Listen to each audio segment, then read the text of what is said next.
हो रहा है, जिसमें कि पहले लोडिंग था 22.5 टन था, उसके बाद में आया 25 टन आया, उसके बाद फिर अभी डीएफसी में जो लोडिंग है वो 32.5 टन पर एक्सिल लोड है।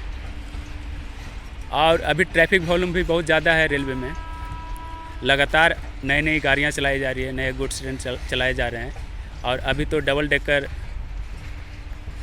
गुड्स ट्रेन भी चलाए जा रहे हैं। तो उस हिसाब से जो भी इंजीनियरिंग इंफ्रास्ट्रक्चर है, ब्रिजेज हैं, टनल्स हैं और rail sleepers and curve gradients, ये सब नए तरीके से डिज़ाइन किया जाना चाहिए, या फिर जो ऑलरेडी डिजाइंड है उस पर हमें जो ट्रैक्स हैं वो सब को मजबूत करने की ज़रूरत है। तो अभी हमने रेल्स के बारे में बात की, रेलवे जॉइंट्स के बारे में बात की और ये स्लीपर्स के बारे में बात की। तो स्लीपर्स जो होता है, इसमें एक टर्म आता है स्लीपर डेंसिटी। तो स्लीपर डेंसिटी उसको बोलते हैं कि 1 किलोमीटर रनिंग ट्रैक में कितना नंबर ऑफ स्लीपर रिक्वायर्ड है, जितना भी वो स्लीपर लगेगा उसको हम स्लीपर डेंसिटी बोलते हैं। लाइक कि अभी ब्रॉड गेज के लिए जनरली इंडियन रेलवे में 1660 स्लीपर पर किलोमीटर यूज होता है। तो ये जो 1660 है उसको हम स्लीपर डेंसिटी बोलते हैं। और स्लीपर डेंसिटी का एक सिंपल सा फार्मूला है, HD = n+x, जहाँ पे n जो है ना वो रेल लेंथ है मीटर में। लाइक कि ब्रॉड गेज है तो 13 लिया जाएगा, या 12 भी लिया जा सकता है। और x जो है वो 2 से 7 तक वेरी करता है।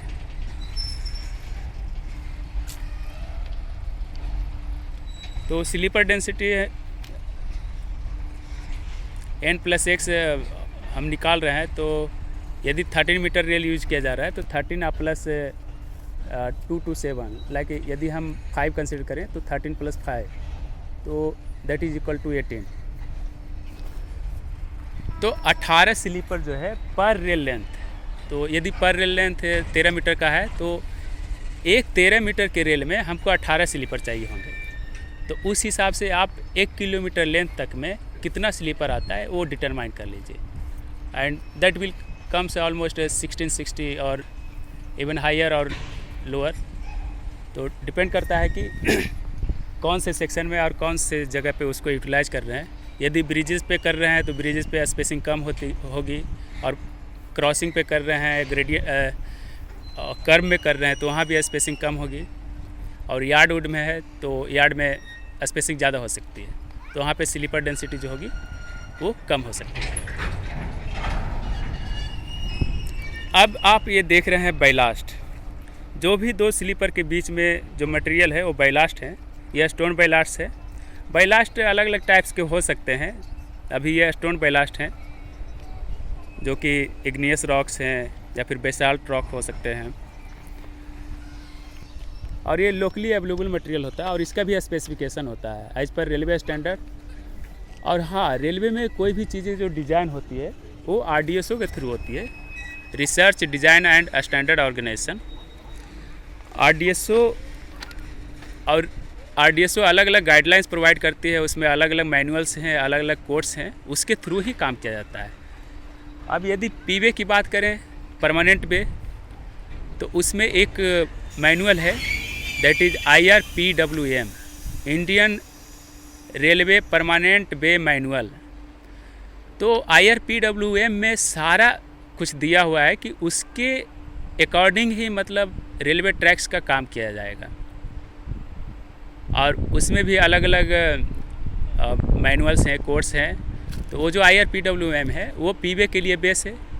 और यदि ब्रिज की बात करें तो IRBM, that is Indian railway bridge manual.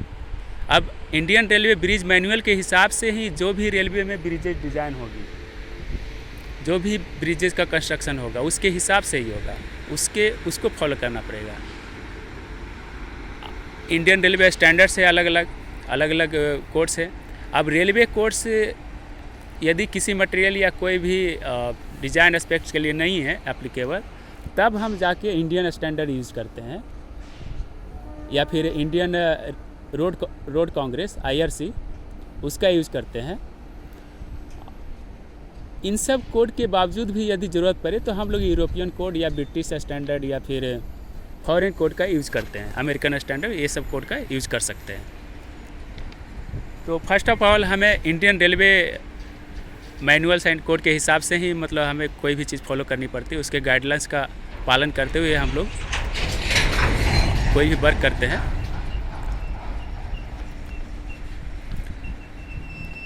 तो IRPWM में परमानेंट वेब मैनुअल में सब कुछ दिया हुआ है कि स्लीपर की स्पेसिंग कितनी होगी, डेंसिटी कितनी होगी, किस टाइप का बैलास्ट होगा, किस टाइप के रेल्स कौन से लोकेशन में लगाए जाएंगे, कौन से सेक्शन में आएंगे, वो सब कुछ दिया हुआ है और उसके आधार पे ये सब डिज़ाइन होता है।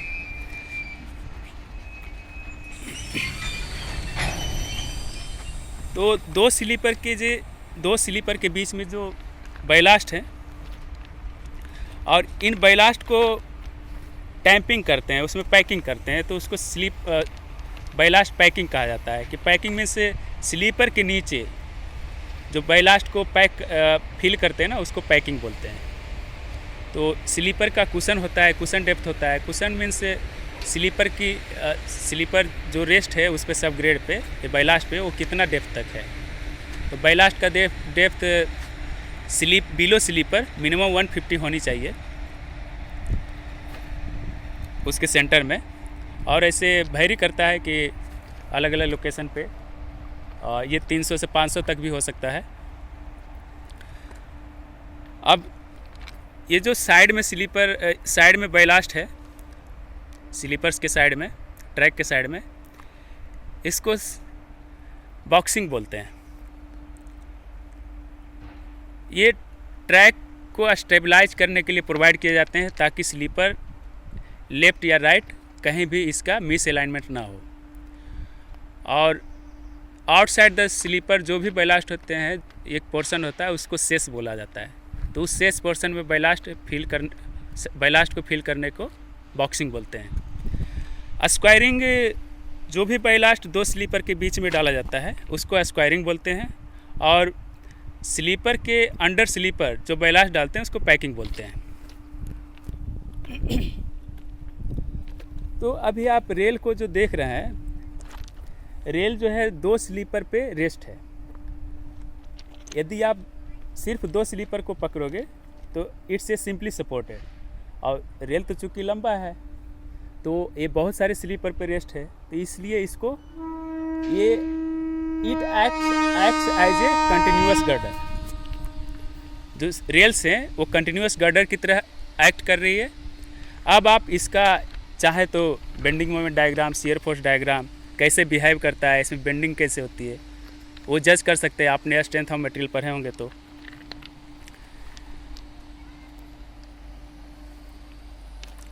अभी हमने बात किया रेल्स का, स्लीपर का, बैलास्ट का।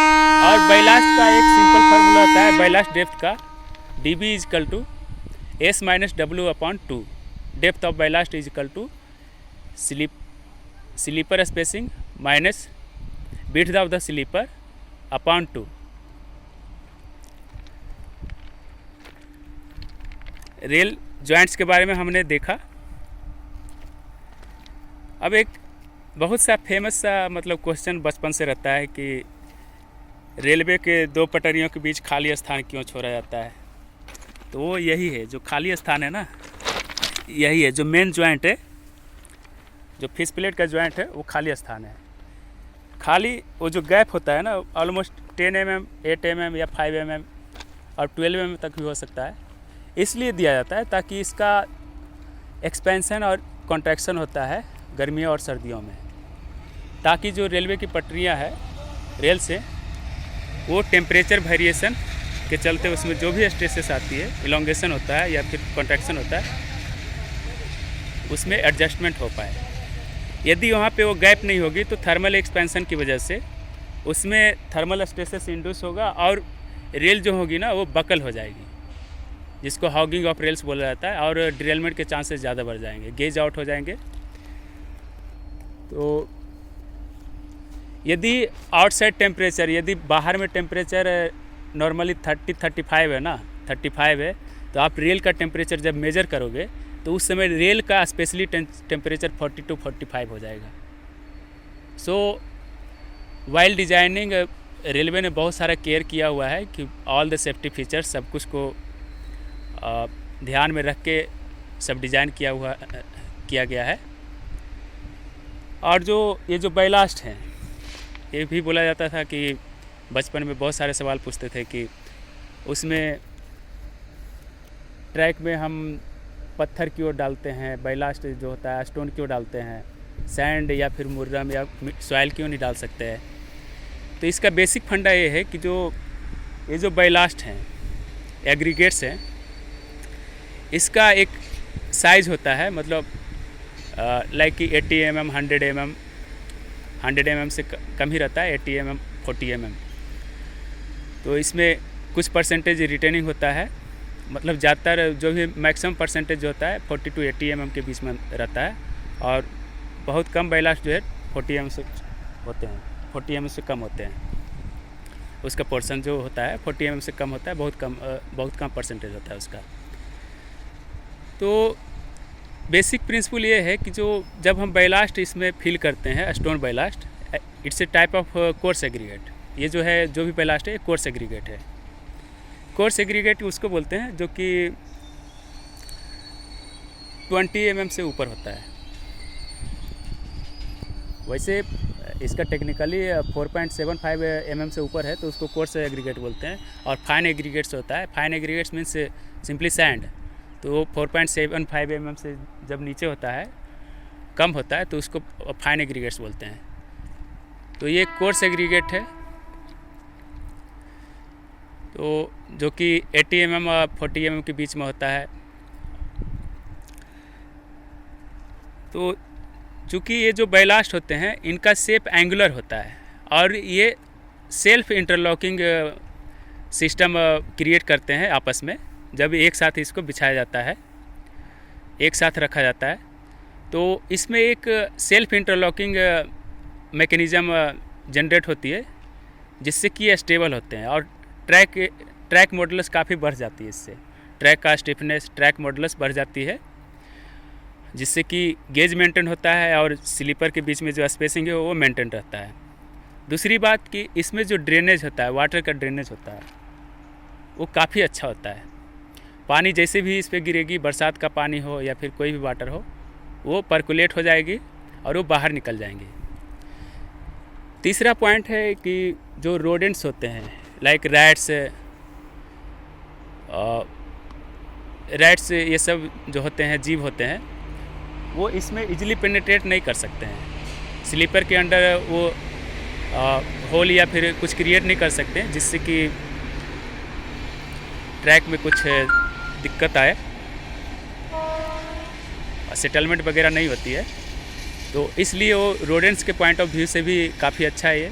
यदि आप खुद सोच के देखिए कि यदि वहाँ पे सैंड या फिर सॉइल होता है, तो वहाँ पे चूहे और जो भी जीव होते हैं, सांप, छुछुंदर, ये सब वहाँ पे बिल बना लेते हैं और उसकी वजह से कहीं न कहीं सेटलमेंट होने का चांसेस रहता है। और पानी पड़ने के बाद वहाँ पे पानी नहीं निकलता और वहाँ पे मड पंपिंग होने लगता है, तो उसकी वजह से ट्रैक अनस्टेबलाइज हो जाता है और अनस्टेबल होता है। तो इसलिए जो बैलास्ट है वो एक बहुत अच्छा एग्जाम्पल है। जो स्टोन बैलास्ट है उसी का यूज़ किया जाता है। अब हमने जनरल ट्रैक के बारे में थोड़ी जानकारी प्राप्त कर ली है। अब हम आपको बेसिक चीज़ बताते हैं कि ये जो बिजली के तार आप देख रहे हैं, इसमें एक लाइन पे 2 तारें होती है। एक बॉटम तार होता है जो कि लाइव बार होता है, उसमें से जो रेलवे इंजन का जो पेंटाग्राफ होता है वो एक्चुअली में उसमें टच होता है। वो थ्रू आउट द जर्नी उसमें टच रहता है पेंटोग्राफ। हाँ, यदि ड्राइवर को लगता है कि कभी डाउन करने की ज़रूरत पड़ेगा तो वो डाउन कर सकता है। और इंजन में 2 पेंटोग्राफ होते हैं, तो कोई ना कोई पेंटोग्राफ उसमें ऑलवेज टच होता है। या स्पेशल केस में ड्राइवर उस लोको पायलट उसको डाउन भी कर सकता है, कुछ इमरजेंसी केस में। तो ये जो लाइव बार है ये प्योर कॉपर वायर है, और जो लाइव बार बॉटम वायर है वो सिंगल वायर होती है। उसका थिकनेस जो है डायमीटर है वो आई थिंक 16 mm और 12 to 16 mm के बीच में होती है। और इसके ऊपर जो वायर है जो आप देख रहे होंगे एक पतली वायर से ऊपर के वायर से कनेक्ट है। तो वो जो पतली वायर है दैट इज़ कॉल्ड ड्रॉपर। वो जो ड्रॉपर है वो जो लाइव वायर है उसको कॉन्टैक्ट किए हुए उसको होल्ड करता है, और उसको जो ऊपर के वायर है that is called catenary wire. तो कैटनरी वायर जो होती है जो लाइव वायर को होल्ड करती है, उसका लोड जो होता है कैटनरी वायर पे होता है। और ये जो वायर का जो लोड ट्रांसफ़र होता है वो ब्रैकेट के थ्रू OHE मास्ट होते हैं, उसमें जो ब्रैकेट लगाता है उसके थ्रू OHE मास्ट के थ्रू ग्राउंड में जाता है। तो ये जो खंभे आपको दिख रहा है इससे basic example of structural analysis is simple frame.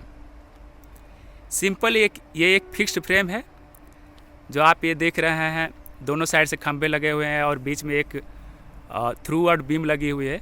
एक सिंपल फ्रेम है, फिक्स्ड फ्रेम है। और ये जो आप देख रहे हैं ये जो ब्रैकेट, एक खंभे में एक ब्रैकेट लगा हुआ है, ये भी एक टाइप का फ्रेम है। और ये भी सिंपल फ्रेम है, और ये जो फ्रेम है ये कैंटिलीवर टाइप का है। सो आप इसमें अच्छे से एनालिसिस कर सकते हैं कि लोड ट्रांसफ़र कैसे होता है और इसके मैकेनिज़्म क्या है। स्ट्रक्चरल एनालिसिस के थ्रू आप अलग अलग मेथड अपना सकते हैं, जैसे कि moment distribution method, slope deflection method, और भी अलग अलग मेथड से, portal method, cantilever method. Software के थ्रू भी इसका एनालिसिस होता है। अब जो भी OHE मास्ट होता है उस पर एक बोर्ड लगा रहता है और उसमें एक किलोमीटर मेंशन होता है। इसमें लिखा हुआ है KJT 1189। दैट मीन्स ये जो खंभा है ये करजत स्टेशन सेक्शन के लिमिट में आता है। अब मैं सेक्शन लिमिट के बारे में बता रहा हूँ कि एक स्टेशन लिमिट होता है और एक ब्लॉक सेक्शन होता है।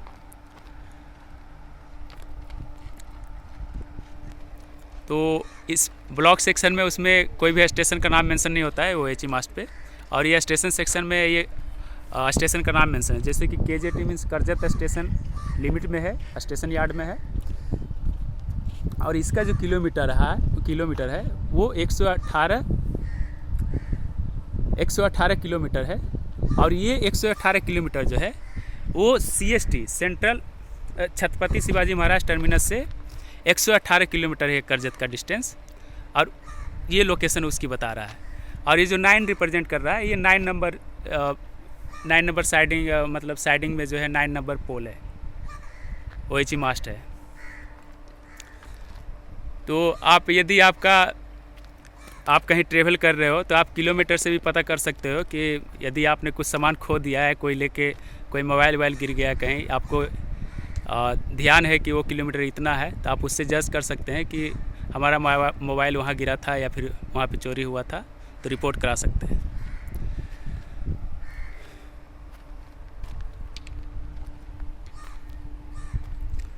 सो आज के लिए बस इतना ही। आगे मैं अगली वीडियो में बहुत डिटेल में बताऊंगा हर एक चीज़ के बारे में। ये जो हमने rail, ballast, sleeper, railway tracks, ये सब जो चीज़ें बताई ये एक बड़े बड़े चैप्टर्स हैं, इसको हमने बहुत शॉर्ट फॉर्म में बताया है आपको। आगे इसमें रेलवे ट्रैक्स में पॉइंट एंड क्रॉसिंग आएंगे, उसके बाद कर्व्स है, ग्रेडियंट्स है, tunnels, bridges and many things are there. So वो सब हम एक एक करके कवर करेंगे। तो आजकल जितने भी एग्ज़ाम होते हैं, GATE, ESE examination, IS examination और PSU और स्टेट इंजीनियरिंग सर्विसेज, उन सब में रेलवे से बहुत सारे क्वेश्चन पूछे जाते हैं। और यदि आप रेलवे पोर्शन को कवर करके जाते हैं तो ऑलवेज 5 to 6 क्वेश्चन आप बना सकते हैं एक्स्ट्रा, और आपको एक्स्ट्रा मार्क्स मिलेंगे। अच्छे से सोल्व कर सकते हो, क्योंकि रेलवे इंजीनियरिंग के जो क्वेश्चंस होते हैं मतलब फैक्ट बेस्ड होते हैं, और थोड़े बहुत फार्मूले बेस्ड होते हैं और थ्योरेटिकल बेस्ड होता है, तो आप इजीली स्कोर कर सकते हैं। बस आप थोड़ा अच्छे से पढ़ लेंगे, और इसका सिलेबस भी ज़्यादा नहीं है। तो अगले वीडियो में हम पॉइंट एंड क्रॉसिंग और रेलवे जियोमेट्रिक डिज़ाइन के बारे में बताएंगे आपको। So thank you guys, thank you very much.